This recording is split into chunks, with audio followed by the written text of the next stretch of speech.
Hi, welcome to Bongo Ideas. Paying critical attention to all the tiny details. Sometimes I go very hard on people, sometimes I pay extra attention to issues, and all that I do is to bring out what people may not be paying attention to. And that is what I'm doing on Bongo Ideas. I just wanted to subscribe and tell others about Bongo Ideas, and let's continue to spread the word about opinion journalism and the power of speaking your mind. On today's edition of whatever that I want to call it, I'm focusing my attention on Archbishop Duncan-Williams and the fallout between himself and his son, Duncan, Daniel Duncan-Williams, who is also known as Deewillz or Papa Shilo. Well, for me, I believe um, Archbishop Duncan-Williams has failed as a pastor and as a father for watching and supervising his son to go wayward.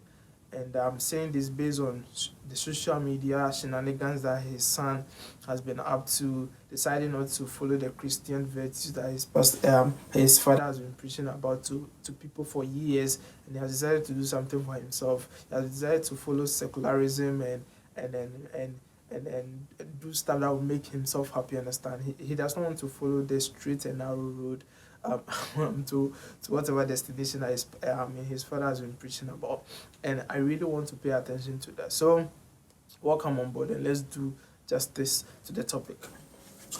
Well, Archbishop Duncan Williams has failed for watching his son go wayward.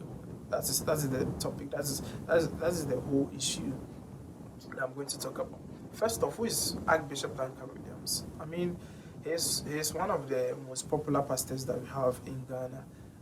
And his popularity is not just based on the fact that he's a pastor. His popularity also stems from the fact that he come across as a very opinionated person who has a strong view on political issues and how the economy should fare. You understand? He usually prays about the economy, believing the fact that prayer heals the economy and can bring the economy back to its feet. He prays for the city to rise and the dollar to fall.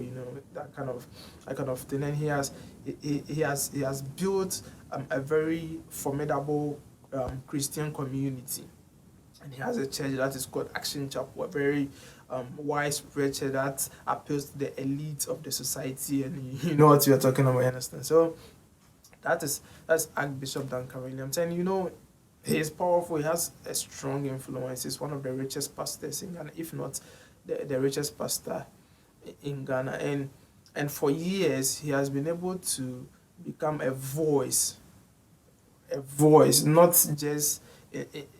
just as far as Christendom is concerned, but as far as national issues are concerned, as far as critical policies are concerned. And he has done that for a very long time, and we appreciate him for his influence.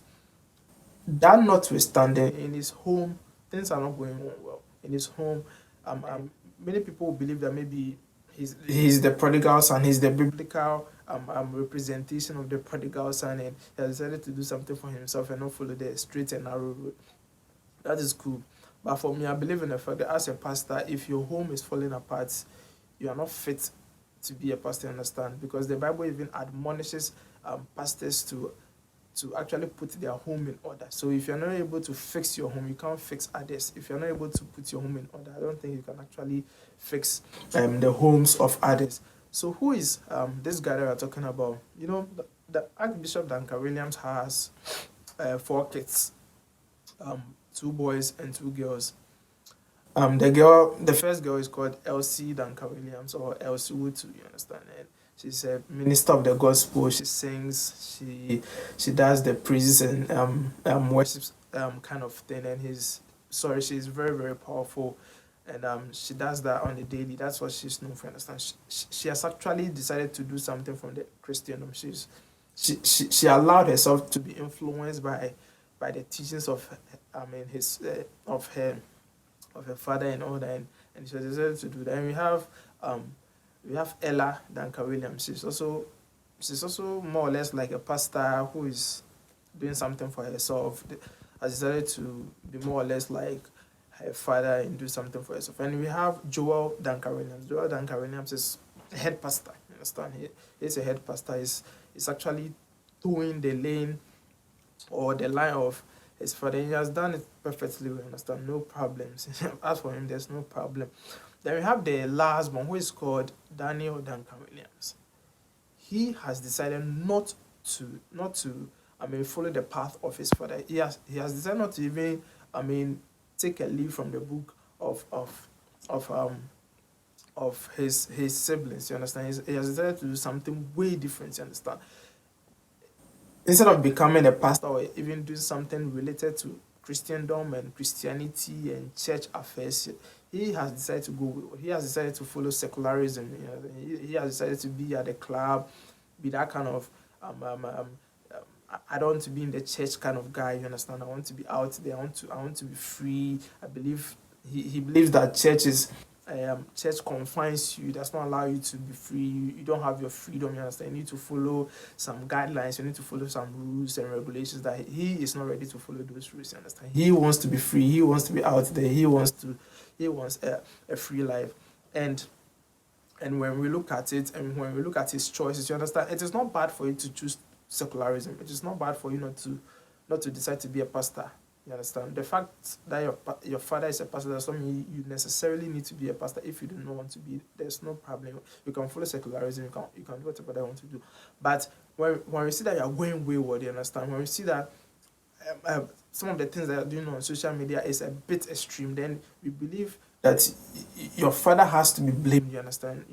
Your father has not played a critical role in ensuring that even though you decided not to follow his path, you are doing something for yourself that is not way beyond the ordinary. You understand? So yeah, that's what Deewillz has been doing, and I believe it is a fallout. You understand? It is a fallout, and that fallout has become quite visible. It appears Archbishop Duncan-Williams has thrown his hands up in the air, and he has probably given up on him. He has tried everything that he needs to try to bring him back to the faith, but it is not working. So I believe he has decided to let him do whatever that he wants to do with himself. And now he sees himself as a musician, as an actor, that kind of thing. Sometimes he even sees himself as a porn star.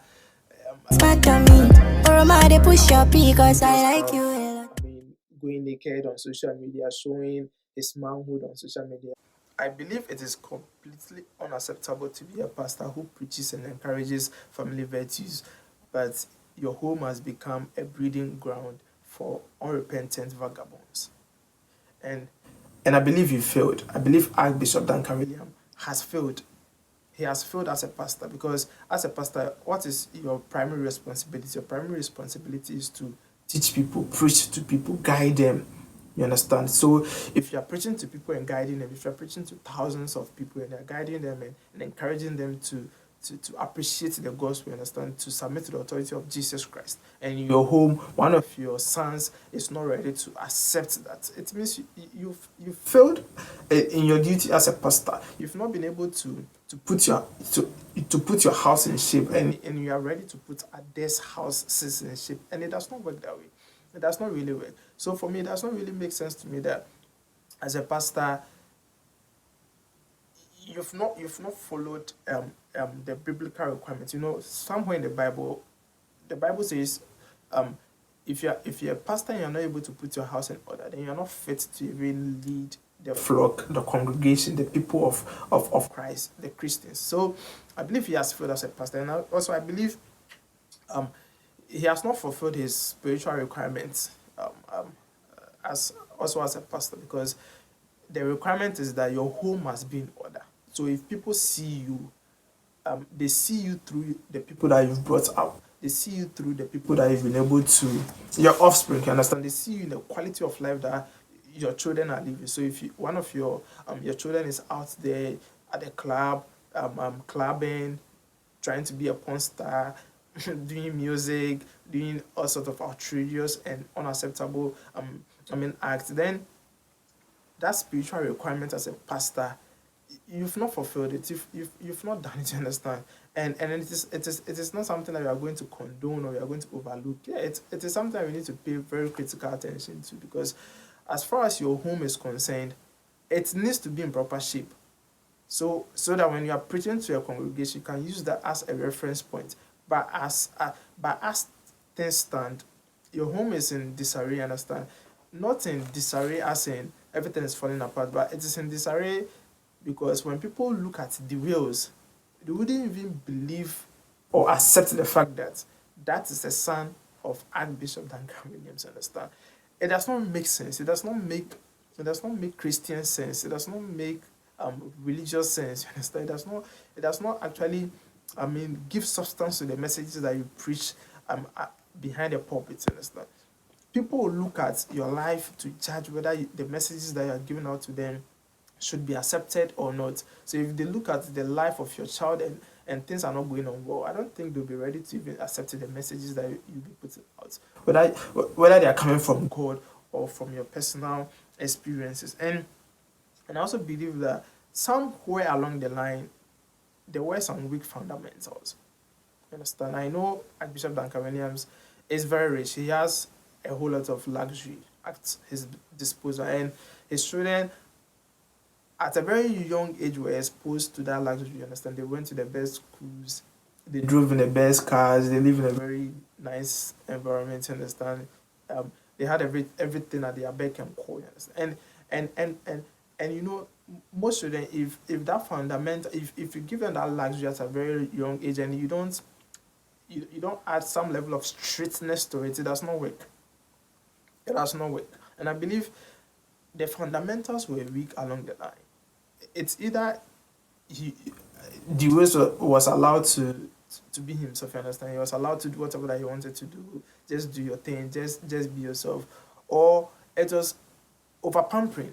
He was over pampered. He was given everything. He was not allowed to work for things. He was not allowed to toil for things. Everything was available to him, you understand? So if you provide everything, from what I know, he was given everything, understand? There was a car to pick him, there was a bodyguard, and he was not ready for that, you understand? He told his father that I'm not ready for you to put all those bodyguards around me. I'm not ready for you to always be around me, understand? I want to be free. I don't want that confined environment of being the son of a pastor and I need to dress in a special way. I need to be in suits. I need to behave in a very respectable way, you understand? So the public speaks very well of me, you understand? So he was not ready to do that. He was not ready to do that because probably he was over pampered, or the strictness at home was too much for him to bear, you understand? And he decided to do something for himself. So he left home and decided to do something for himself. And I believe if you are Archbishop Duncan Williams and you were not able to deal with that fundamental error, then you failed. I think you failed. There's no explanation. There's no excuse that you can make for that. I think you've actually failed. And I'm not the one saying it, but it is visible in the life of your child, you understand? It is visible in his choices and in his habits, you understand? The kind of decisions that he has been making, the kind of utterances that he has been making, and some of the things that he has been up to on social media. I'm not the one to talk about it, but some time ago he said he wanted to be a porn star. Apart from that, he went naked on social media. That is way extreme. That is way extreme. That is an absurd level of secularism, an absurd level of freedom. You understand? It is not acceptable. He went naked on social media. He dangled his manhood and actually said that he pays well. You understand? He pays well, and the point is, he was trying to brag about the fact that whenever he brings ladies around, he makes sure they enjoy and they are paid well, you understand? He's very good at making them feel at home and giving them a lot of money. Why should you be doing that? Why should you be doing that? Like, why should such a word or sentences be coming from the mouth of the son of a revered man of God? You understand? It does not really make sense. It does not really make sense. At the end of the day, we are going to point accusing fingers, you understand, at Archbishop Duncan-Williams, accusing stares at Archbishop Duncan, because everything falls and rises on leadership. That's what I believe in. And you see, everything else is effect. Leadership is the cause. So if you've not been able to put your life sorry, if you've not been able to manage that kind of leadership as far as your family is concerned, as far as putting your case in the right position is concerned, then we are going to blame you. So that is so. Deewillz is bragging about the fact that he takes very good care of women. He wants to be a porn star. He's always at a club. But see, he has a public disregard for his father. You understand? Like it's outrageous. It's really really outrageous. And he's always at the club. He has ventured into music. I mean, venturing into music is not a bad thing, but when you venture into music and it's more or less as if you are using it as a venture to express some of your hidden fetishes, you understand, some of your hidden desires, some of your hidden pleasures, then it is not acceptable in the least. So, but I just want to prefer some solutions, you understand, and the solution is just one. If the prodigal son will not return to the father, then the father should go out there to go and look for the prodigal son. What I mean is, if Deewillz will not go back home to Archbishop Duncan-Williams, if Deewillz is not ready to submit to the authority of his father, if Deewillz is not ready to follow the straight and narrow path of Christendom and be in suit and tie, preaching to people, and he wants to be a porn star, he wants to be at the club, he wants to be that guy, you understand? He wants to be free, he wants to be like he wants that kind of freedom. I don't think Archbishop Duncan should be praying and hoping for a day where he will come back to come and apologize and plead and say, Father, forgive me. I don't know what I was up to. And please, I'm ready to submit to you. I didn't know what I was doing. No, I don't think he should wait for the words to come back because it may never happen. You understand? It may never happen. And from the look of things, it is going to get worse. It's going to deteriorate to to a level where it could not be controlled anymore. You understand? So for me, I believe Archbishop Duncan Williams should actually look at the bigger picture. You understand? Look at the bigger picture. Look at the fact that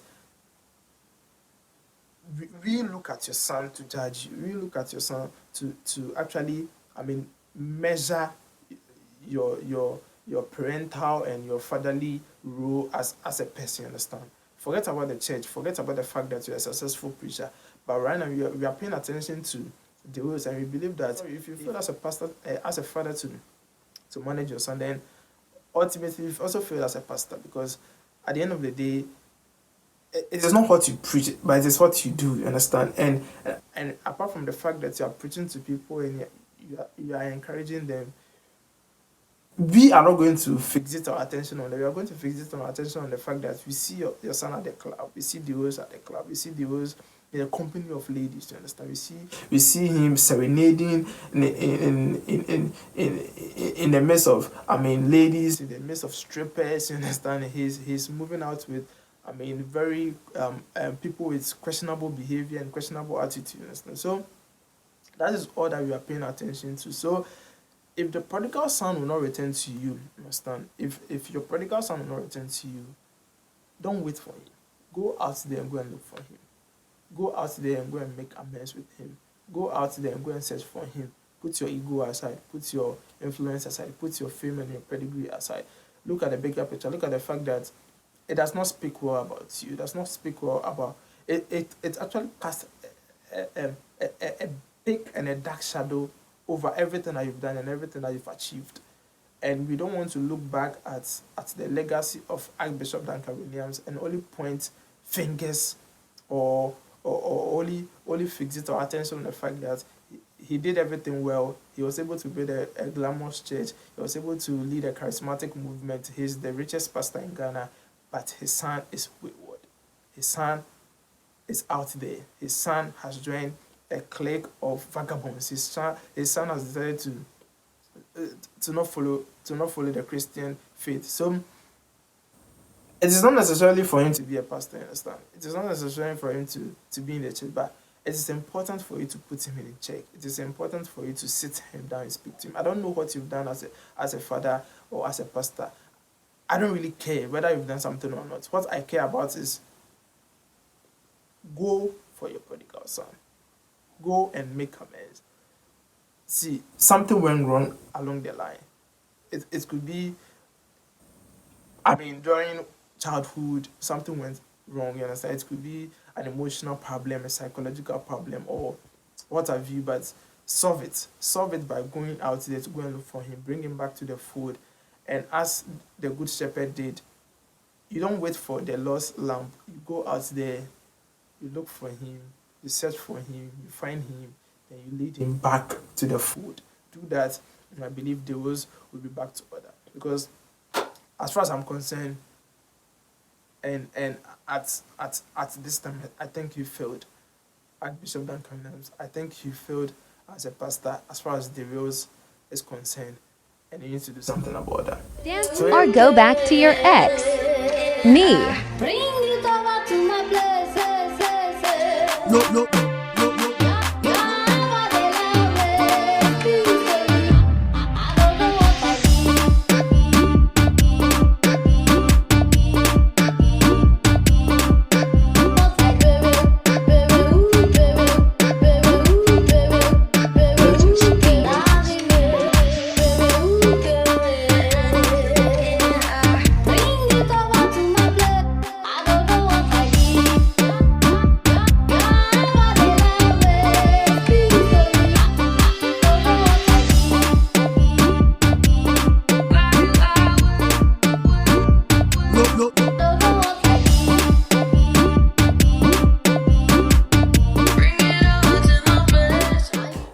As I wrap up on bongo ideas, you know how we do it on bongo ideas. We pay critical attention to all the tiny details and bring out some of the issues that you need to pay attention about. So it is never personal. It is never about favoritism. It is never about character assassination or anything of that sort. It is just me speaking my mind and trying to lift up the cover on some of the issues that you need to really pay attention to. So yeah. What do you need to do? Subscribe, follow me on Twitter, follow me on Instagram, follow me on Facebook. Let's do it. Make sure you share your view. You understand? If you have any opinion, don't be afraid to share your opinion. Do that without any iota of equivocation, without any shred of doubt or any form of intimidation. You understand? So go out there, speak your mind, and don't be afraid. Bongo ideas. GH, most intelligent critic. Are you going to dispute that?